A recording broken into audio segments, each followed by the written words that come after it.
ሱማመት ብን ኡሳሊ የታወቀ ገዢ ነው፣ የማማ ገዢ ነው። የማማ ትልቅ ምድር ነው።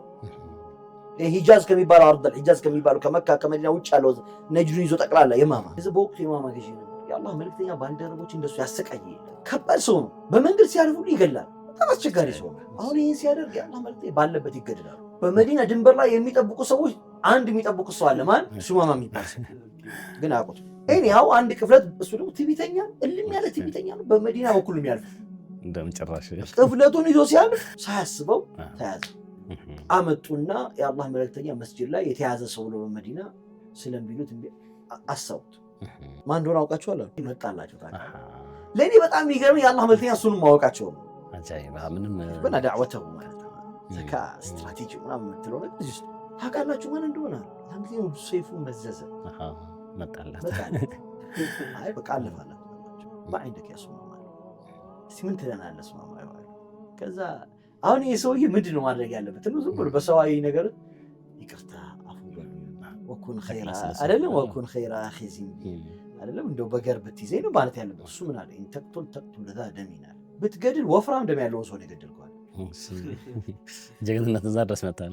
እንት አፉ አንሻክር ትዕቢተኛ ነው እንጂ ደግሞ አፉ ካልክ ደግሞ ውለታ የሚመልስ ሰውን አፉ ያደርግ ያልከው አዲስ ነገር የለውም። እኔም አንድ ቀን ይቅር እላለሁ ነው። አዎ ወይ እንቱሪ ማለት ገንዘብ ፈልገህም ከሆነ ደግሞ ያስከኝ ፈስ አልቀውሪ ህዝብ የፈለከውን ይሰጥሃል አላቸው። ሳቁና በቃ ከኔ ቤት የሆነ ፍየል ስጋ ወተት ምናምን አቅርቡለት አሉ። መዲና ታሰረ።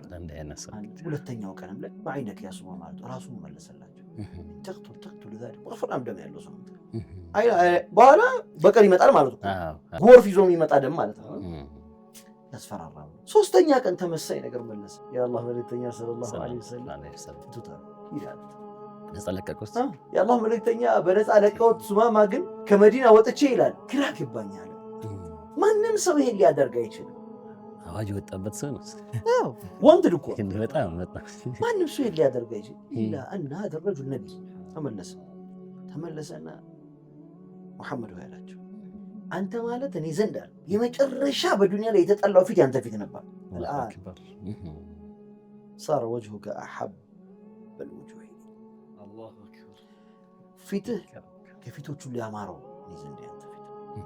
እምነትህ እጅግ በጣም የተጠላው እምነት ነበር። ዛሬ እምነትህ ከእምነቶች ሁሉ በላይ እኔ ዘንድ ተወዳጅ። አሽሀዱ አን ላ ኢላሃ ኢለላህ ወአነከ ረሱሉላህ በብቸኝነት የሚገዙት ጌታ አላህ። አሁን ይሄ አንተ መልእክተኛ ምንድን ነው ያስተማረው? ከሚትሎጂ አኽላቁ በሰዎች መካከል ተግባርህ ነው የሚኖረው። ከንግግርህ በላይ የሚገለጠው ያ ተግባርህ ነው።